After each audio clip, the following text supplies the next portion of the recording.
The ideas that gave birth to our nation are the ideas that our nation is resistant to right now, and we should talk about that all the time. In a world where narratives are shaped by corporations and gatekeepers, independent voices matter more than ever. Badlands Media brings together citizen journalists, researchers, and independent thinkers. The truth is triggering. Question the narrative. Explore the facts. It's authenticity, courage, resilience. Search for the truth others won't. It's not about being first or being right. The information war is changing. It's about being authentic. Embrace the friction. Embrace the friction. Shut the f*** up. Authentically antagonizing. Join the movement. I'm going to say how I feel. Follow Badlands Media. This is about the future. The Badlands. What are the Badlands? Explain those Badlands. That's a hell of a name.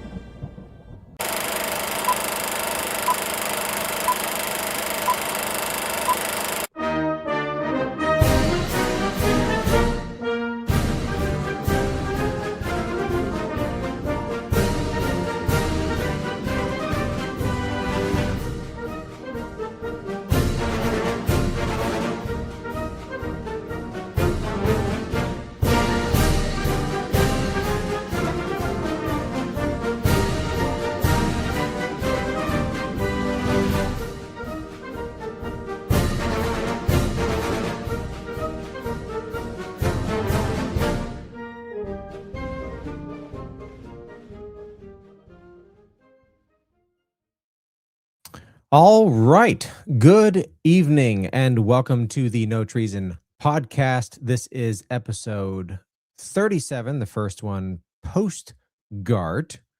We are live this evening. I was just telling Claire Cat in the chat that going forward, I should be live most of the time. Where I work, we were doing swing shifts. I'll do a month of days and then a month of nights. And they finally let us last month switch to a straight shift. So I am on I no longer have to switch back and forth. It's too early to tell whether or not that'll be a good thing. I mean, in theory, having a consistent sleep schedule is good for you. I haven't yet felt the effects of that. It's too soon to tell. But one of the perks of it is that I don't have to work nights any longer, which is awesome. See everyone filing in. Lizzie Boston, good to see you. Polaris Spark, April Ann, Escape the Matrix, Matt VK, Agate,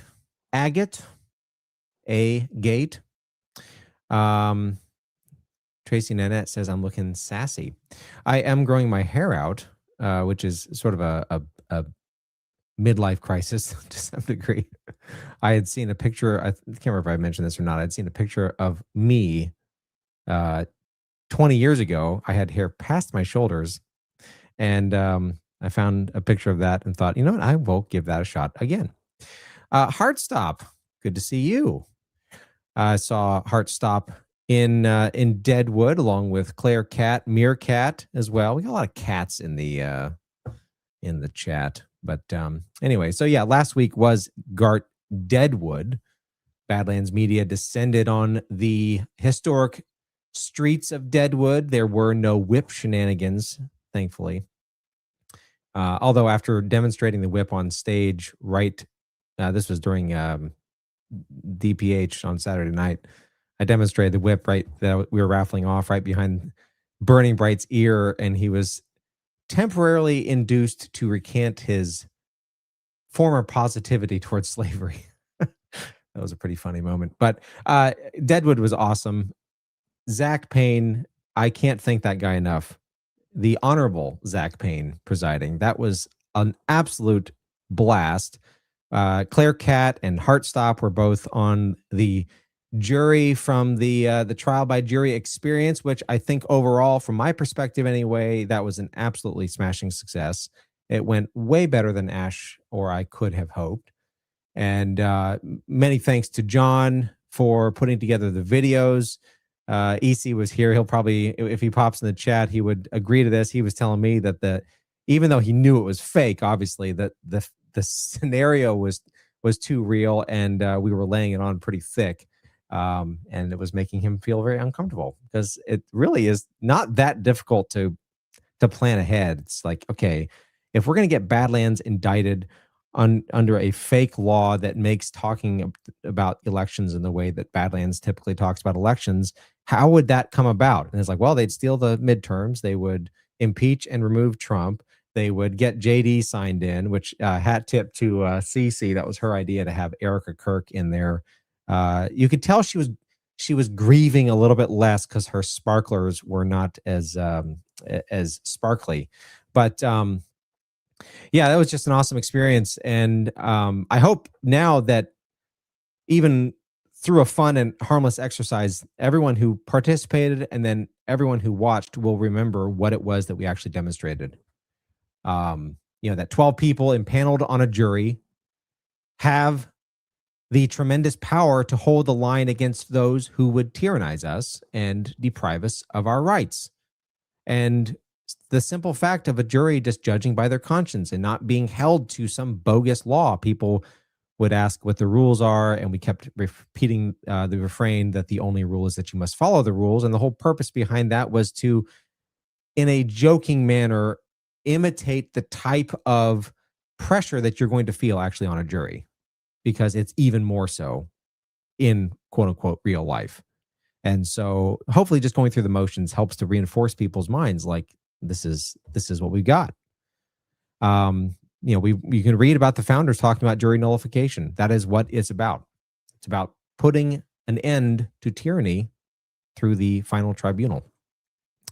Ash and I are already scheming up ways to add some variations to the experience, to draw out different practical applications and ways to empower you, the people, to use this awesome institution the way it was meant to be used, the way it by definition must be used.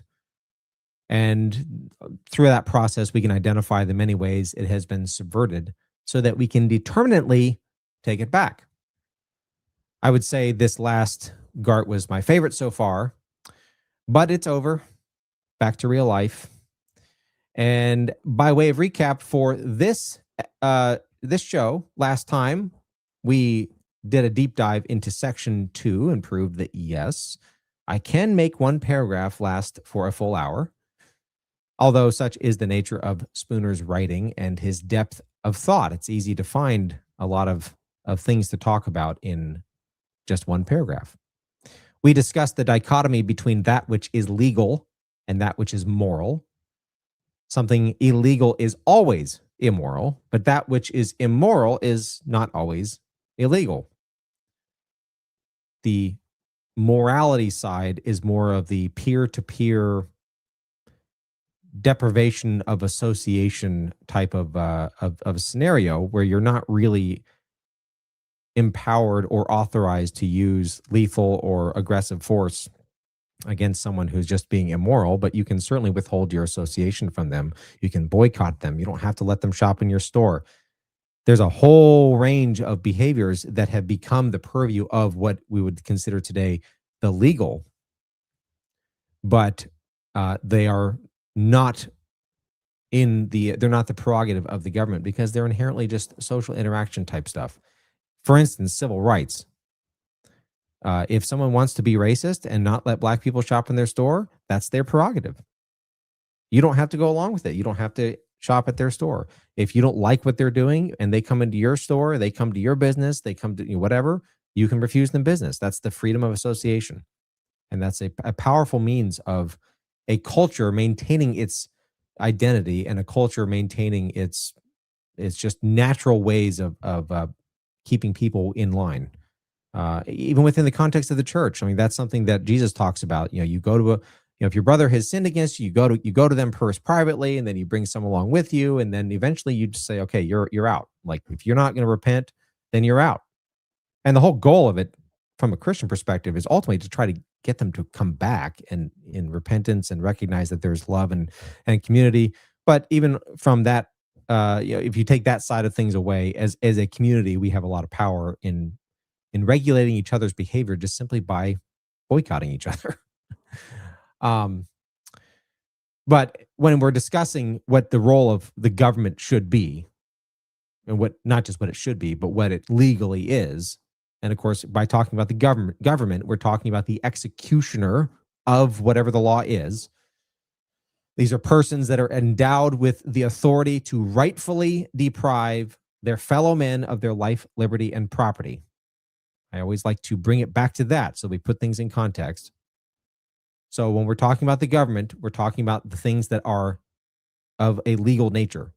This is things that concern natural law. This is the pattern that leads to either war or to peace. And Spooner in section 1 had distilled that down to the simple maxim, live honestly. And he argues, and I think he, if you think of the breadth of what actually would count as things that are infringing on your life, liberty, or property, he makes the case, and I agree with him, that man has a legal obligation to live honestly. He has to pay what he owes. He needs to compensate for any damages that he's caused, either accidental or intentional, and shouldn't be hurting anyone without any rightful cause. And as we'll discuss later this evening, man actually has a duty not just to obey that himself, but to compel his fellow men to do likewise. And that is a truth that serves as the basis for legitimate government. And I titled this episode, Spooner's Legitimate Government.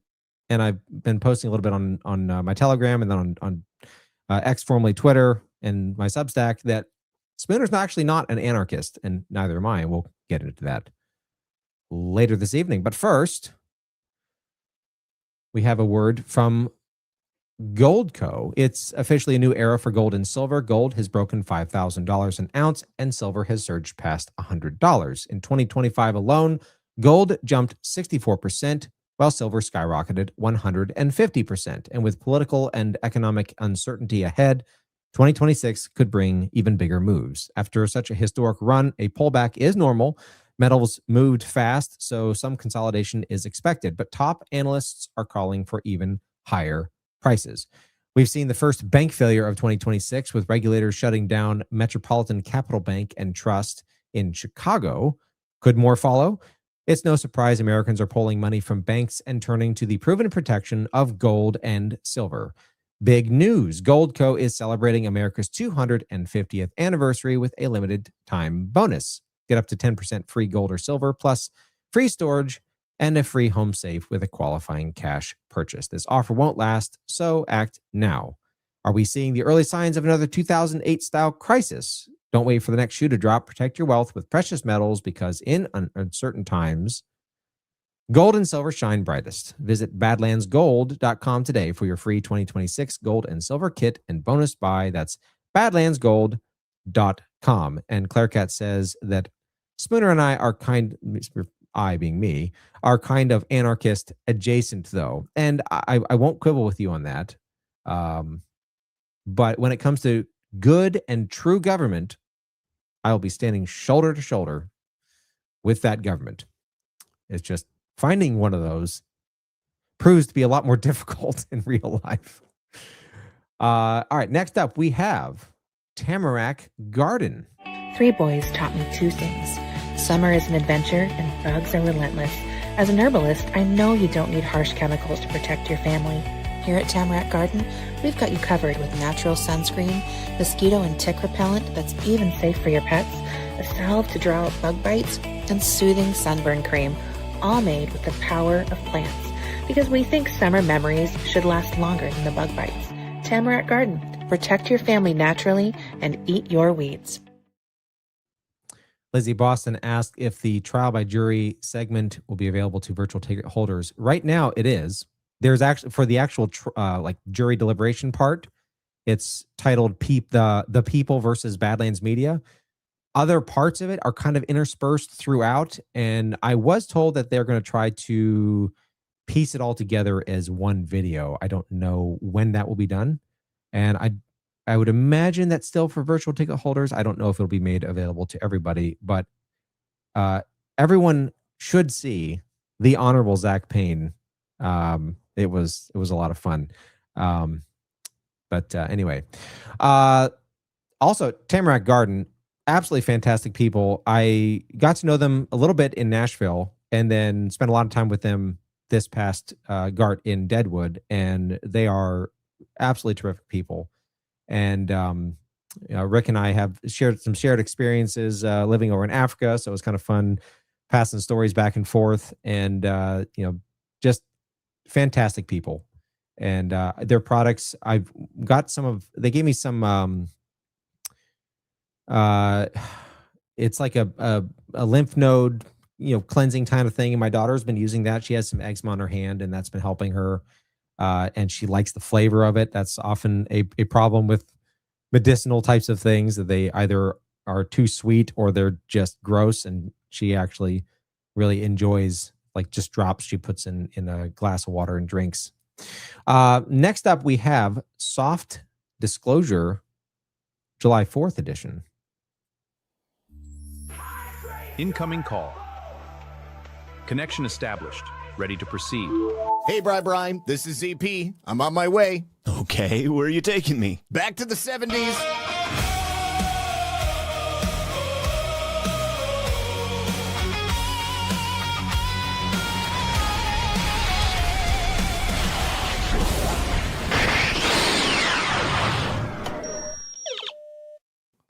This isn't the 70s. Muffin, stop it. Is that a British soldier?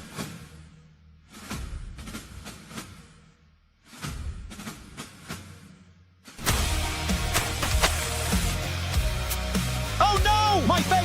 It's so soft! What is this?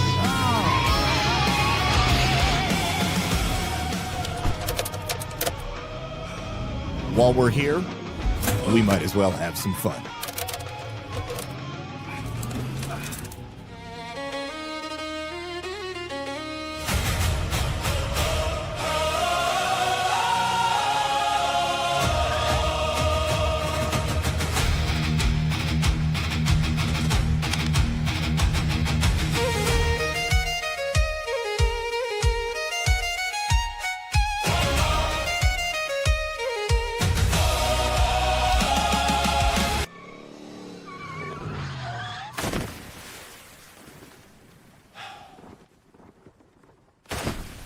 What do you think you're doing?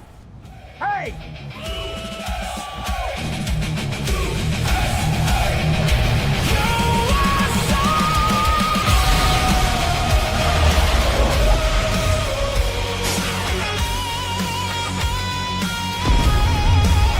Ouchies!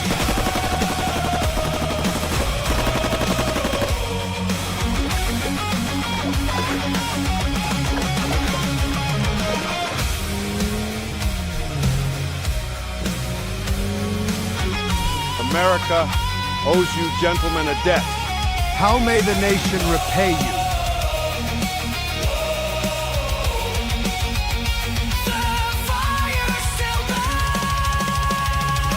Flame of revolution, let the old world hear us roar. Freedom rides on every heartbeat, marching louder than before. From the Delaware to tomorrow, soft disclosure fans the flame. For the hands that built this nation, they know cracked hands yet remain.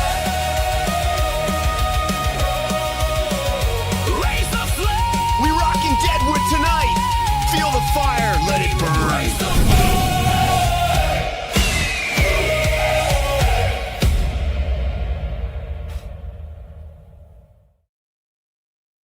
So speaking of awesome people, I spent a lot of time talking to Green Star as well. He was there in Deadwood. We debuted that ad at Deadwood, which was a lot of fun. Being in a room full of fully conditioned Badlanders, it was quite awesome. But Green Star is an awesome dude. He and I hit it off and talked a fair amount. And I was a little taken aback when he's like, "So, what do you want to be?" Like, what are you talking about? It's like, oh crap.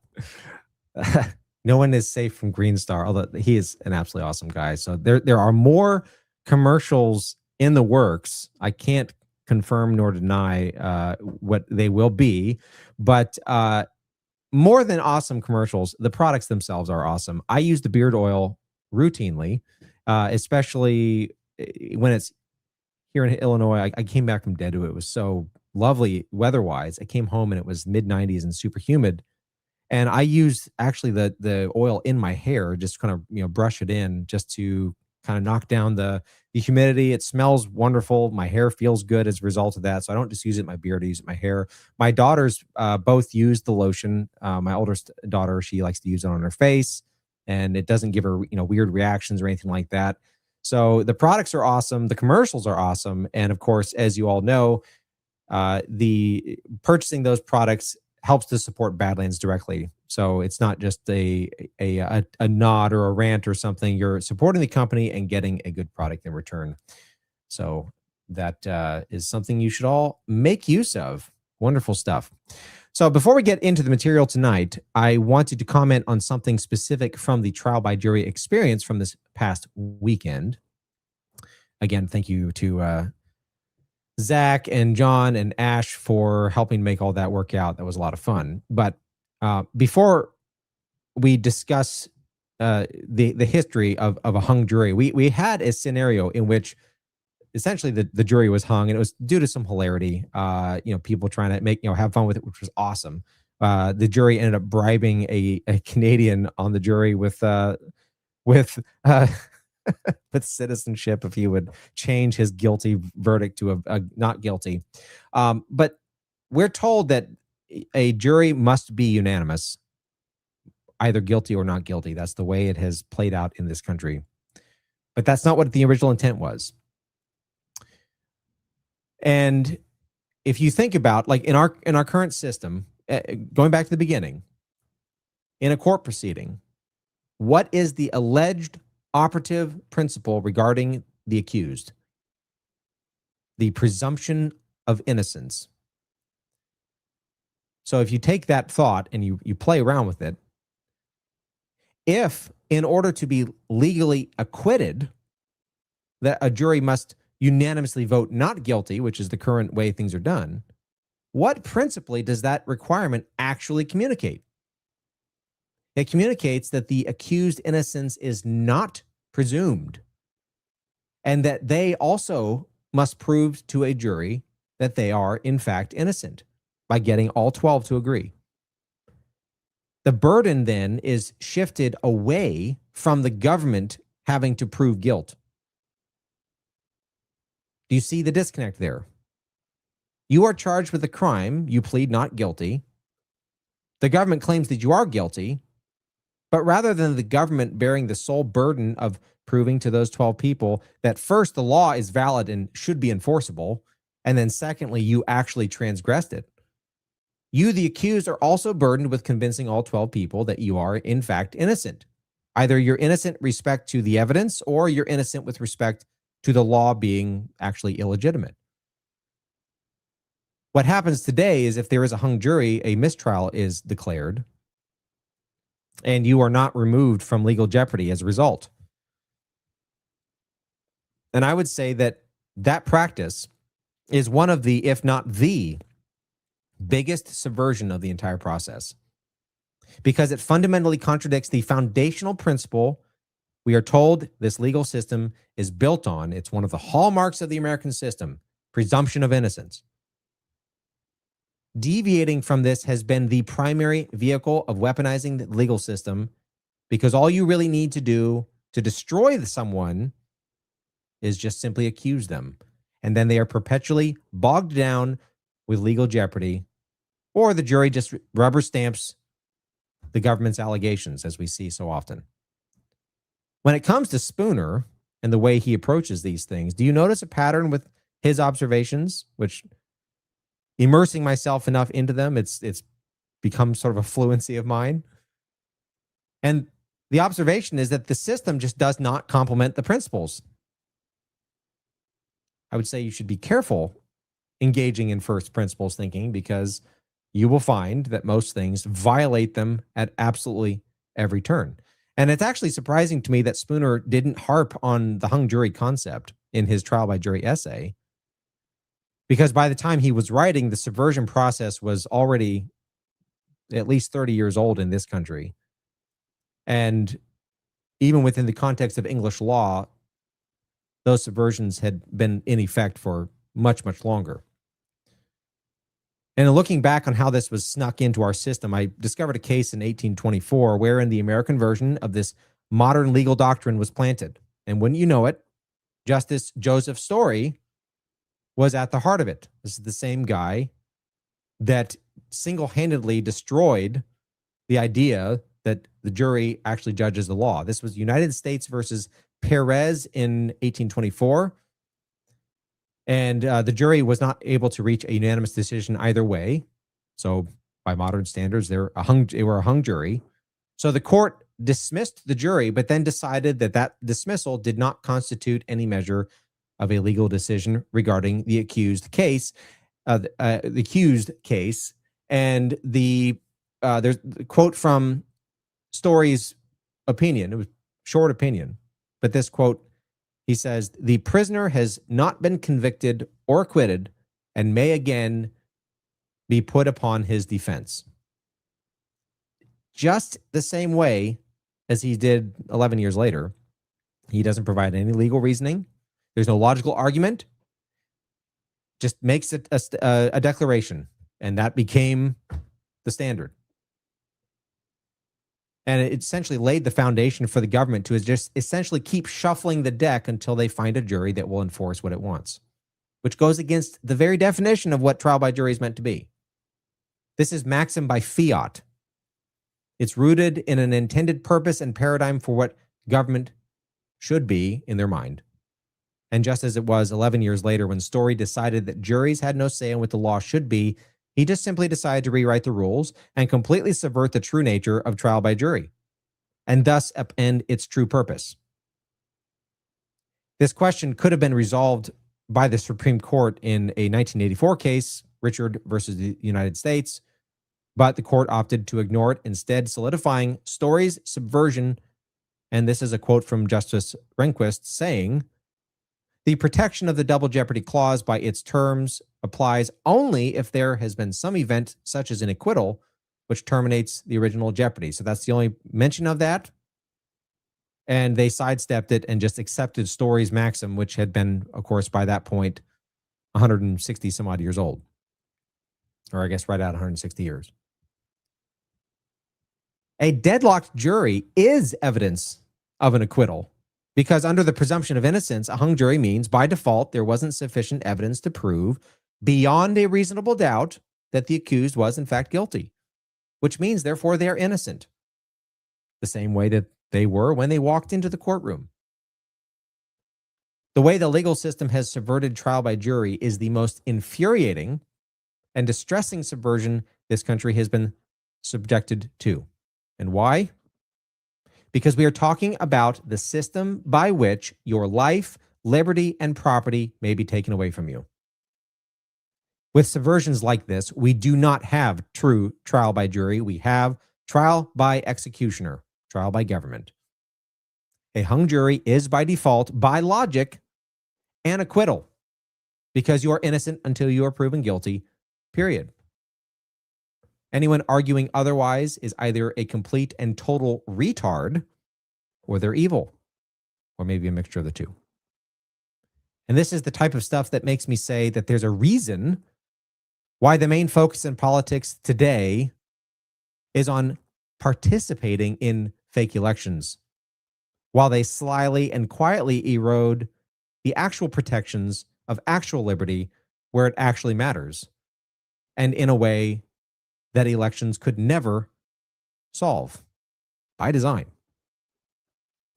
I've been told that we should say clip that for certain segments that would make for good shorts. So clip that. Okay, let's get back to Spooner's essay. Snowcat gifted a subscription. Hey, good to see you, brother. Thank you for that. So we hit section 2 last episode. So tonight we're going to get into section 3. We might end up running a little bit long, but Burning Bright's intro's long, so that's all right. And as we get into this next section, you might begin to notice that as I've mentioned already, the label of anarchist is actually not truly accurate when it comes to Spooner or even to myself. That's not to say that Spooner wasn't vehemently opposed to illegal governments. He most certainly was. It's to say that under natural law, there are specific requirements for what constitutes a legitimate government, and that if kept within those requirements, a government can indeed be legitimate. This is why I ask people advocating for a representative style of government, representative to what end? This gets down to the important question, what is the purpose of government?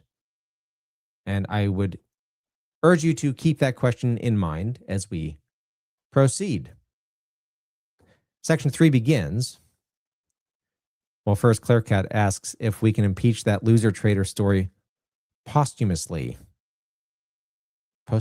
I never can pronounce that word properly. I would love to. Ash 1776, what's happening in here?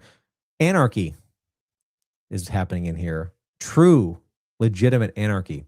Spooner begins, although it is the right of anybody and everybody, of any one man or set of men, no less than another, to repel injustice and compel justice for themselves and for all who may be wronged, yet to avoid the errors that are liable to result from haste and passion, and that everybody who desires it may rest secure in the assurance of protection without a resort to force, it is evidently desirable that men should associate, so far as they freely and voluntarily can do so, for the maintenance of justice among themselves and for mutual protection against other wrongdoers.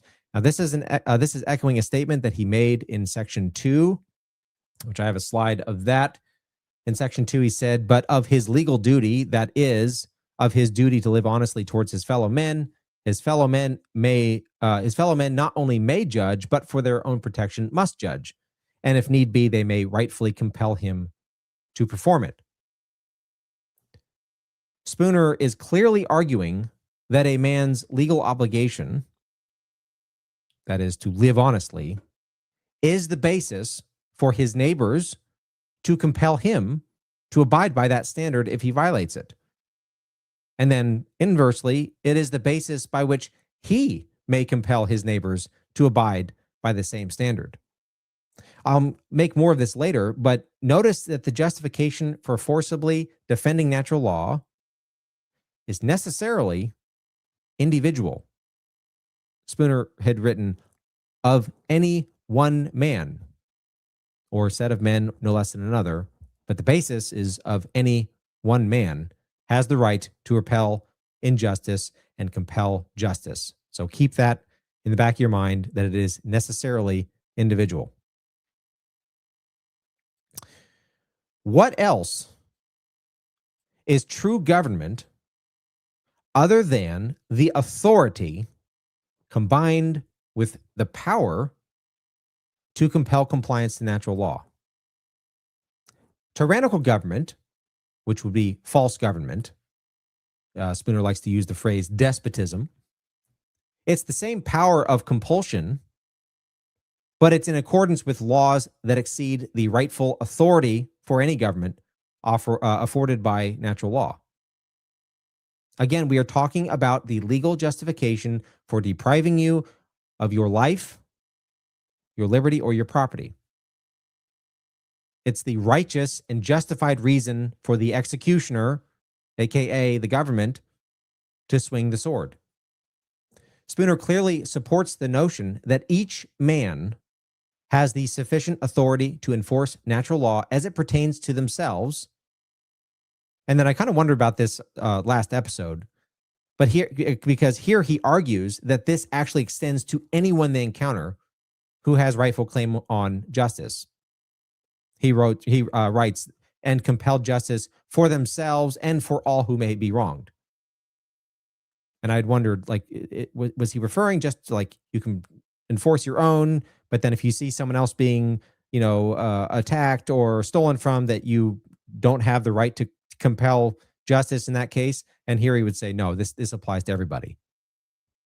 So what else is this then a basis for rightful political theory and a basis for some measure of actual government authority? It's not a carte blanche for approval for any government, but for one that is confined with very specific parameters. You could actually argue, in order to be a government, period, you must be confined within those parameters. And then if you exceed them, you cease to be a government. And you're just summarily exposed as being a cartelization of power. In other words, just power without authority. Schoolyard bully. Now, getting back to true government,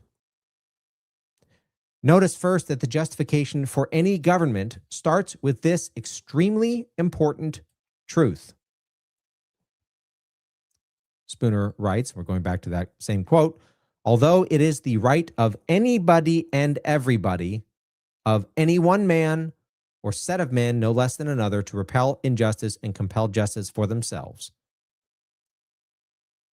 Now, we've covered this before, but you have a natural right to defend your life, liberty, and property. And a right is one man's claim against the whole world.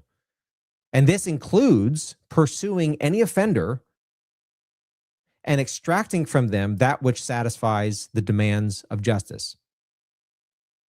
This highlights probably the most significant political philosophical point that I could ever make. And I posted this on Substack and on Twitter as well. Legitimate government on a collective level only derives its authority and its legitimacy from the legitimate authority of the individual. It cannot be that such a government possesses authority that the individual does not have. Let me say that again. It cannot be that such a government, a legitimate government, possesses authority that the individual does not have individually. If, as the founders asserted in the Declaration of Independence, which I maintain is the founding document that I would actually hold on to, they asserted that the only legitimate government is that which governs by the consent of the governed. So if that's true, then it is logical that the only authority a legitimate government has are that which individuals have individually. If this isn't true, then what is the government's authority actually derived from? There's a sense in which we think that no one individual possesses the authority. You know, the vigilante problem. We think it's somehow this cumulative effect. We all have just this little piece, and if we gather enough of us together, it will make the whole. But this is nonsense. If I don't have a cookie, and Claire Cat doesn't have a cookie, and Tracy Nanette doesn't have a cookie, and we get together, we don't have 3 cookies, or we don't combine crumbs that we don't have into making a whole cookie. We can only combine that which we already possess. If we think that government is some special class of reality that doesn't have to abide by natural law and logic, then we think that to our own ruin. All a government is, then, is the amplification of the power on a collective level to enforce the authority of each individual that they already possess under natural law. No new authority is unlocked by collective action, only new power. And I like that section there, so Cheryl can clip that if she would. So a natural question arises: why do we even form a government at all?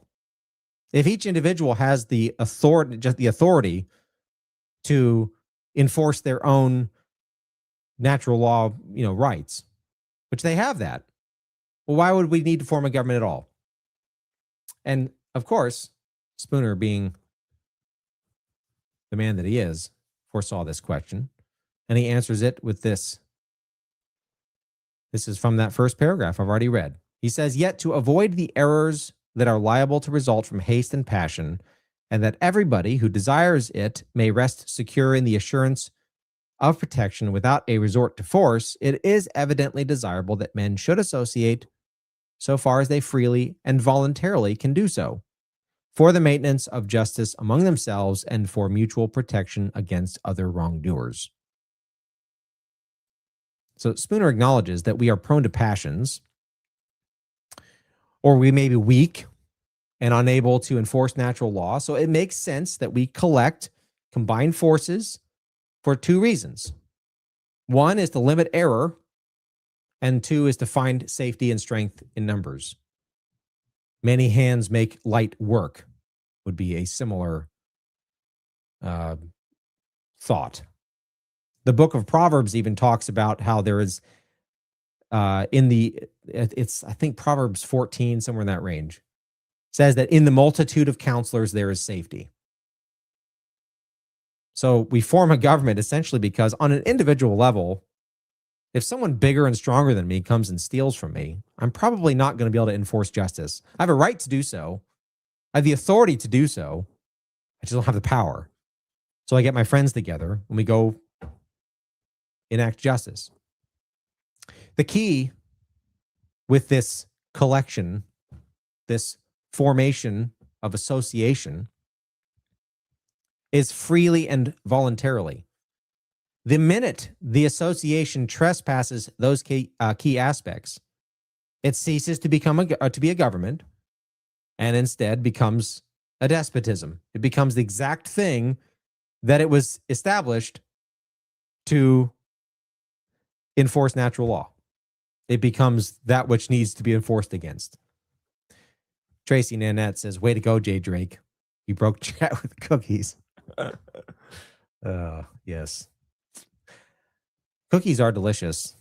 At GART with one of the meals, they had these cookies that, I'm not even kidding, were like this big. And they were like a peanut butter cookie.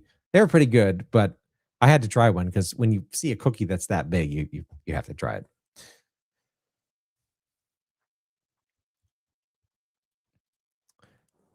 Spooner goes on. He says, yet such associations can be rightful and desirable only insofar as they are purely voluntary. No man can rightfully be coerced into joining one or supporting one against his will. His own interest, his own judgment, and his own conscience alone must determine whether he will join this association or that, or whether he will join any. This is the basis of trial by jury, by the way, that you as an individual juror judge by your own conscience. And no one can force you to do otherwise. And if they do, they become the very thing that you're ostensibly there to try to prevent. If legitimate government is only that which extends from an individual's legitimate authority, which is what Spooner doesn't overtly say, but this is what I'm drawing out of it. And it's a logical conclusion from his writing. Then anything the government claims as its authority that is outside that which an individual can rightfully do is a usurpation and a despotism. There are no such things as special rights and privileges resulting from collective action. 3 people or 300 people or 300 million people possess no greater authority than one. Again, collective action only provides the power, not the right. Thinking back to my definition of what consent actually is, I was careful to say that consent is not the power to say no, it's the authority to say no. Because you might not be powerful enough to defend that authority, but you have that authority. And gathering together in a collective helps to amplify the power, not the right.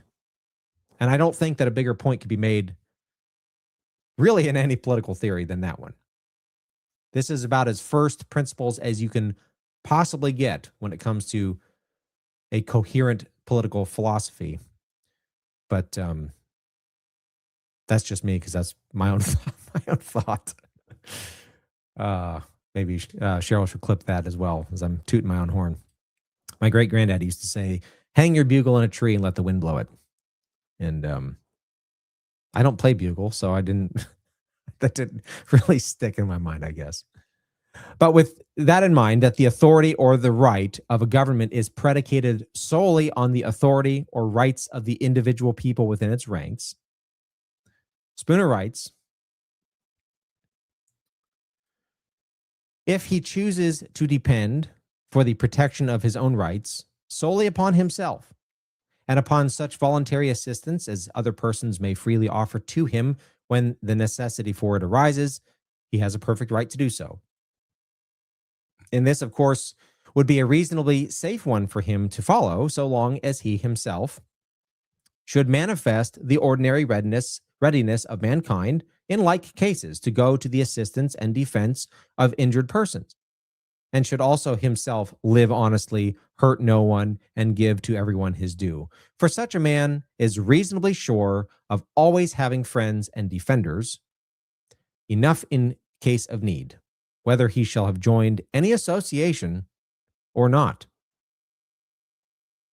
This is a logical outplay of Jesus' command to treat others the way that you wish to be treated. It typically comes back in a positive way when you act that way.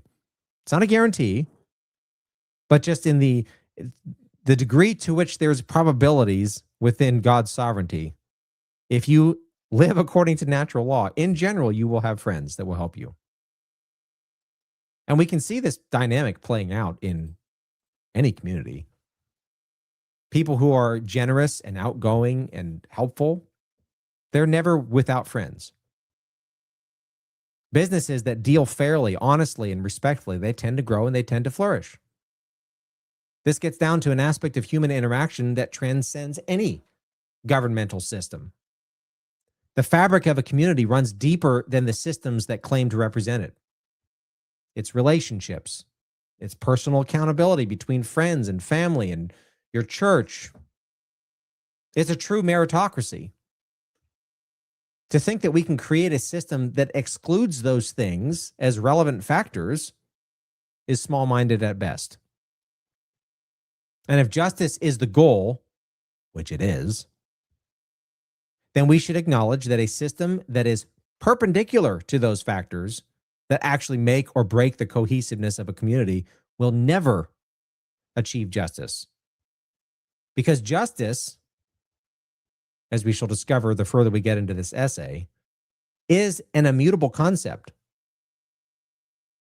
And justice for the whole is inextricably linked to the justice of the individual, because again, government's authority, the collective's authority, is simply the amplification of the power, not the authority of the individual. And those collectives cannot have any more authority than each individual possesses within it. A community that is willing to sacrifice the liberty of one person for the perceived safety of all is a terrifying community to live under, because the obvious question is, what is there to say that you won't be the next sacrifice splayed out on the altar? Spooner goes on. Certainly no man can rightfully be required to join or support an association whose protection he does not desire. Nor can any man be reasonably or rightfully expected to join or support any association whose plans or method of proceeding he does not approve, as likely to accomplish its professed purpose of maintaining justice and at the same time itself avoiding doing injustice. This is why I balk at the concept that participation as a fiat requirement is at best short-sighted. If the design of a system fundamentally overrides the consent of even one member, apart from the demands of actual justice, the murderer is not being arrested according to his consent, obviously, but by violating natural law, he has abdicated that and is now subject to rightful justice. But if the design of the system fundamentally overrides the consent of just one person, then it is fundamentally unjust. And all justice-loving people should find it repugnant. And participation in that system constitutes then the very violation of liberty that we are ostensibly seeking to prevent. This is the core of the claim that I've made, that voting in a system such as we have is inherently wrong. It's not just wrong in a moral sense. It's wrong even in a practical sense. In the same way that jumping off of a cliff without proper protection, such as a parachute or hang glider or something, some other means to counteract the inevitable free fall, doing that's going to lead to your doom. If the voting is simply to determine who among us may stand as the executioner or the facilitator of the demands of justice, then I actually don't have a problem with that. But if the voting is to empower a new source of law, disconnected from natural law, which is what we experience on a daily basis, then the results are predictably disastrous. We're in the problem we are in now because people lost sight of what the purpose of government actually is. Because in the vein of Spooner's argument, if a government legislates in accordance with natural law, it is redundant and unnecessary. It's like, yay, guys, you passed a law that said murder and theft are wrong. We already knew that.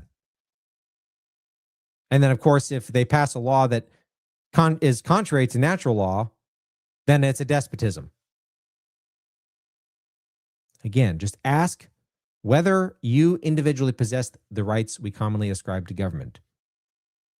Do you have the right to command the compliance of your neighbor to any behavioral standard you arbitrarily decided must be met, and then use lethal force to compel him? Of course not. Do you have the right to determine what geometry firewood he uses? To use my own story? Of course not. Do you have the authority, the right to reach into your neighbor's bank account and take any amount that you desire and shroud it in euphemism and call it a tax?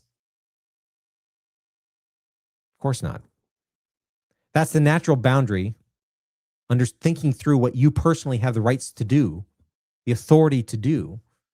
Because again, a government only has the same legitimate authority that is present already in each individual.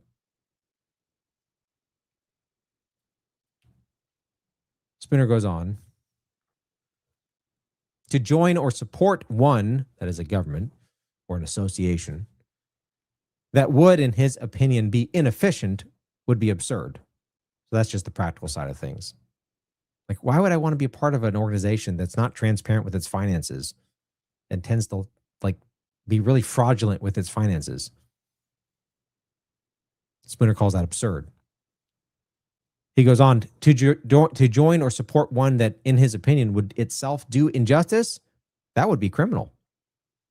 He must therefore be left at the same liberty to join or not to join an association for this purpose as for any other, according as his own interest, discretion, and conscience shall dictate.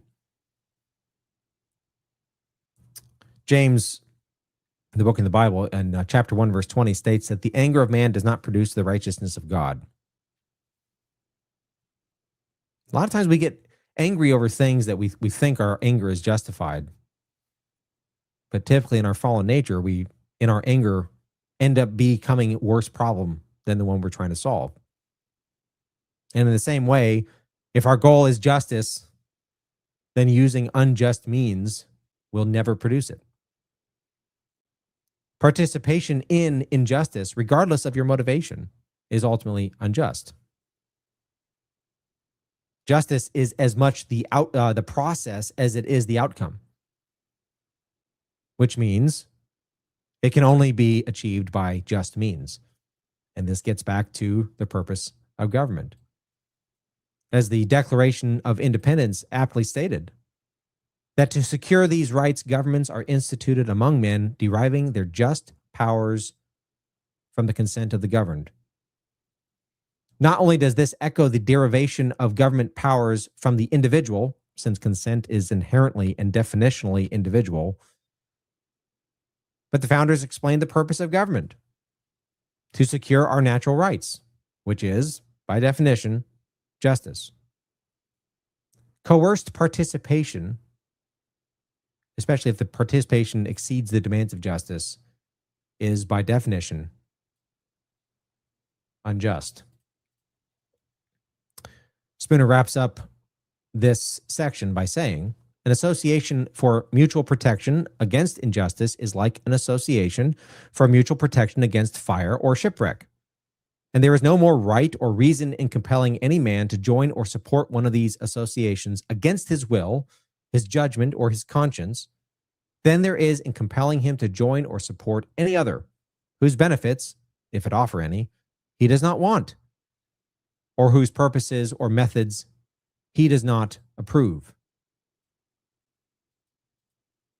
Government then is, as was discussed in the trial by jury series, a glorified insurance organization. You have a risk of your rights being infringed upon. You subscribe to a local collective of people who are willing to enforce it. They have the skills to enforce it. That's what government is, ultimately. And we would all balk if such a company coerced its membership, retained sole authority for determining their participation standards, exceeded the boundaries of its terms of service, unilaterally raised its rates, and then viciously guarded its power against any reform. We'd freak out about that. But that's the current U.S. quote-unquote government. The danger of any government, even one originally formed as described in the Declaration of Independence, is, of course, we're fallen, we're sinful, and power is incredibly intoxicating. It corrupts. The solution is to maintain, well, ultimately the solution is to have Christ return as king on this earth, which he is in our hearts. But between ourselves, the solution is to maintain a proper view of the purpose of government, a proper view of the source of its power, and a proper view of its limits, therefore, of that power. And we should utterly refuse to participate should it ever exceed those natural bounds. This is why political philosophy is essential, and not just an in-depth understanding of how any particular government system, with all its added layers of complexity, the labyrinth, we talk about that in the legal system, how that actually works. But it's deeply important to understand what its basis of power actually is, so we can recognize when that system has departed its lawful prerogative and wandered into the territory of being the very thing we established it to prevent. So as you can see from this section here in conclusion, Spooner is not actually an anarchist. He's a decentralizationalist. He's a natural law absolutist, which is kind of like saying that because I prefer breathing and not dying, I'm an oxygen absolutist. And Spooner wholly recognizes that governments are necessary features of human society. But it's not for the purpose of obtaining some new mystical power, but for amplifying the authority of the individual. Again, the Declaration of Independence, saying that governments are instituted among men, deriving their just powers from the consent of the governed. If governments are not confined to the very specific boundaries, they will then always run amok.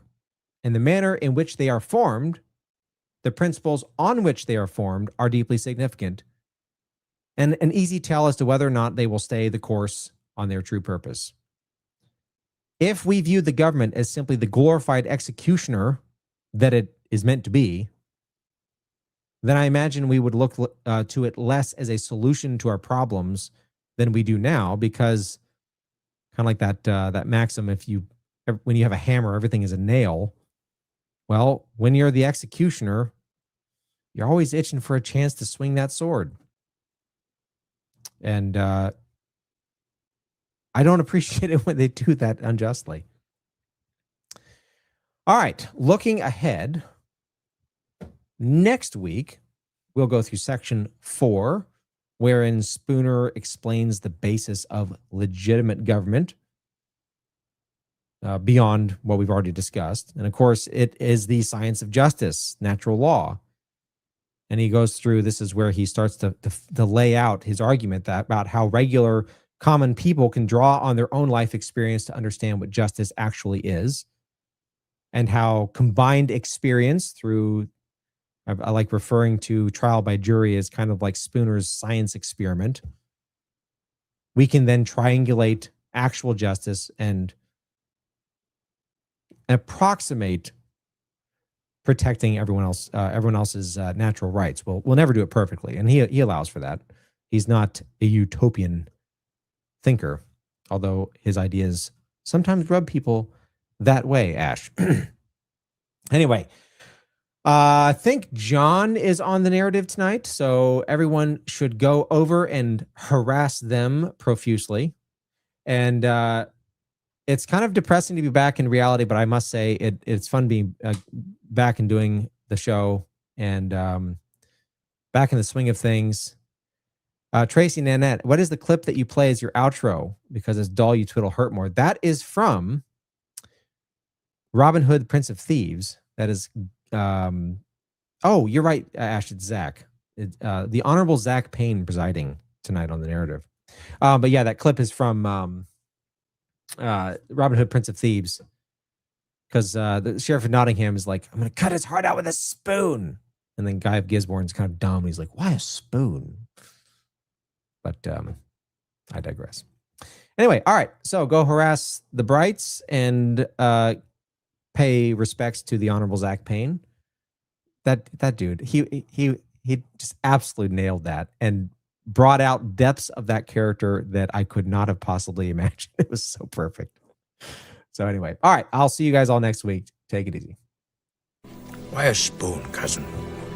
Why not an axe? Because it's dull, you twit. It'll hurt more. Thank you so much for joining us, and don't forget to hit the thumbs up on this video. And a special thank you to all of our advertising partners. Please remember to shift your dollars to support those businesses that support Badlands Media.